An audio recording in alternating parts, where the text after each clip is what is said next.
Hi, I'm Jay Beacham, and it's August 3rd, 2016. It's going to be a hot summer afternoon today. You can see some clouds in the background. Well, that reminds me of the time when it was another hot summer afternoon. Are you familiar with the Country magazine? Well, the Country magazine has a lot of beautiful pictures about places in the country, and one of the articles is called God's Country, where people brag about their own area, and then there's recipes and different things. It's really a good magazine, and I've been a fan for a long time. And one of the articles that is a regular is Heard Down at the Corner Cafe, and that's where their jokes and stories are. Well, my mother came across this story, Heard Down at the Corner Cafe. It was the ugliest man in Leslie County, Kentucky, and she thought I'd like it, and I really did. I liked it so well I memorized it. Now this was a good story, and so I told it every place, and people thought it was funny. And one time I was out at Lynn's Market, and that's Dixie Downs area of St. George, and I told it, and my friends that I told it to were really fascinated, laughed, thought it was a funny story, and then one of them said he'd never been to Leslie County, Kentucky, and he wasn't really sure, but he figured they couldn't have no monopoly on ugly. Now there were ugly guys right here in Washington County, Utah. And so as we talked about, and each of us seemed to know different ugly guys, we thought, well, how do we determine who the ugliest guy is? Let's have a contest. And then we decided we'd never be able to get all these people together, so maybe we need to go out and get pictures of them. Well, I'm a photographer of sorts, and so they thought they'd buy some film right there at the store for me for my camera and send me out to get pictures. Well, so I headed out. First candidate lived out west at St. George. So I left Lynn's Market. It was a hot summer afternoon, like I said, in my pickup, and I went down through Sand Hollow Wash and up over the lava flow to Santa Clara, and went through the tree-lined streets and swung around and went over up Cemetery Hill and got up on the Santa Clara bench, and there was Ivan's, but you don't go past. You go past Ivan's. You don't go on into it. You have to turn right to go into Ivan's. So I went past and went down off the bench to 3 Mile, and then went back up again at 5 Mile to the Shem City on the Indian Reservation, and then went down again into the river and crossed it there. And then before you get too far, you come to a fork in the road. Now the left-hand side goes southwest, and it goes up over the Beaver Dam Mountains, goes down to Beaver Dam, where back into the freeway, and goes to Mesquite and then to Las Vegas.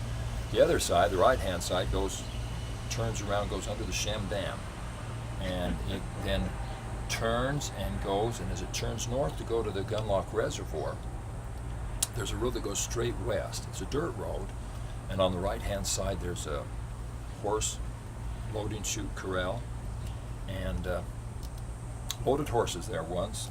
We took them to Los Angeles. Well, that's the road I went, and then you go across the river. You drive right through the river, and you go up and around, and the road kind of weaves in and around and up and around and up and about. And the first place you come to on the right-hand side that's flat is Jackson Flats, and there's this great big cottonwood tree there on Jackson Flats, and underneath it there's a cabin. There's the first schoolhouse out there, and also it was in pioneer times was a telegraph office. Well, the first guy was supposed to live there, so I stopped and got out. Looked like it was all boarded up, but I kind of opened the door up and yelled inside, "Anybody home?" A voice said, "Come in and shut the door." So I did. My eyes kind of adjusted to the darkness, and there in the corner looked like somebody covered up with a bed, and a voice came from there, "What do you want?" I said, "Well, I want your picture. I'm here to get your picture." "What do you want my picture for?" "Well, there's a contest we're having called the Ugliest Man in Washington County, and some folks think you might win it." He says, "Yeah, I probably would." He said, "But I'm really tired. I haven't slept for a couple of days now. I'm really tired. And I'm so darn ugly, if sleep sees me, it'll run away, and I can't let that happen." I said, "Well, you could win my picture, and if I get your picture, you could win the contest." He said, "I can't let that happen. The guy you really want lives out in Mataqua." "Mataqua? Where in the world is Mataqua?" So he told me how to get out there. He said, "You go and there's a fork in the road. Your right-hand side goes to Gold Strike." "I've been there," I said. "Worked at the gold mine out there one day." "Don't go that way," he says. "You go straight down on the Beaver Dam Wash, and on the right-hand side there's a little town, cow pasture, cows in it, 2-story blue house. That's Mataqua.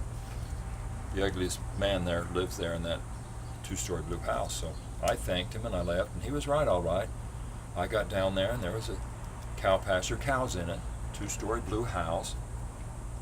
And I've been all across the country, and I've been even to Europe. What I saw in that cow pasture I'd never seen in my entire life. Now, you may have traveled further than I have traveled in other places, and you may have seen something like this, but I'd never seen something like this, so I had to stop and find out what's going on. There was this young woman. She was in her early 20s, looked like, out in the middle of that cow pasture kissing a cow right smack on the mouth over and over and over again.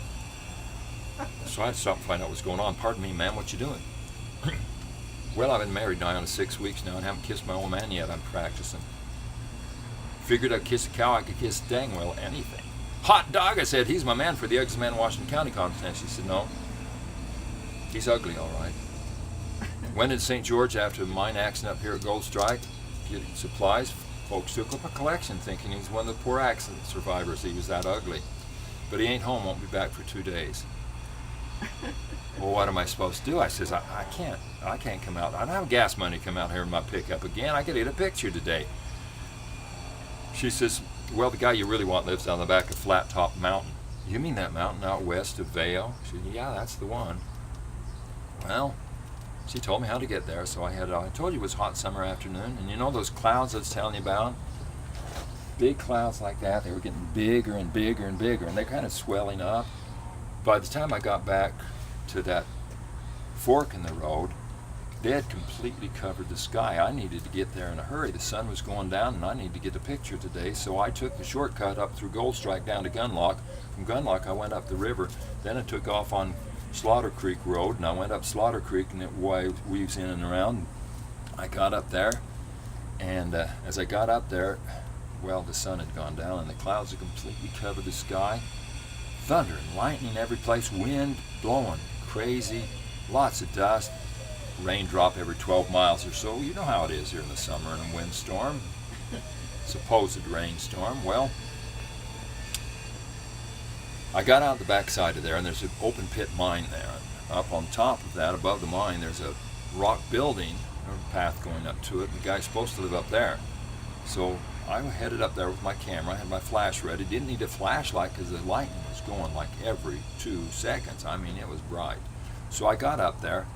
Looked like the roof was caved in. I thought, well, as long as I'm here, I better knock on the door. So I knocked on the door and heard some squeaking coming across the wood floor, and then the door kind of squeaks open. And as it does, my goodness, lightning flashed. This guy was downright hideous. Nearly knocked me out of my boots. This guy was downright ugly. What do you want, he says in a deep voice. Well, I says, I'm here to get your picture. What do you want my picture for, he says in a deep voice. Well, there's some folks that think you might win the Ugliest Man in Washington County contest, and after seeing you just now, I tend to agree with him. I ain't ugly, he says. That's obviously a bold-faced lie. I ain't ugly, he says a little louder. Oh no, I'm in trouble here, because you know, if you tell a lie often enough, bold-faced lie, and lightning will strike you dead. And I'm like this far from him, 2 feet, on this here porch, and if it strikes him dead, I'm a dead duck if it hears him. I ain't ugly, he just bellers it. Crack goes the lightning, and I look up, and there's this lightning bolt that's kind of going around in a circle like it's gaining up speed. And then it comes down towards the porch, lickety-split, and gets about 10 feet from us and skids to a halt, throws up its arms in abject terror, and goes back twice as fast, scared to death. Now, when I composes myself, I says, now look here, mister. If you ain't ugly, what scared that there lightning bolt away? Just a minute, he says. He goes in the house and comes out momentarily with a lit lantern, and he holds it up between me and him, and he looks me over from head to foot. What scared that there lightning bolt away if you ain't ugly? Well, he says, I'm too polite to say, but there's 2 of us on this here porch now, ain't there? Now you know the story. The Ugliest Man in Washington County.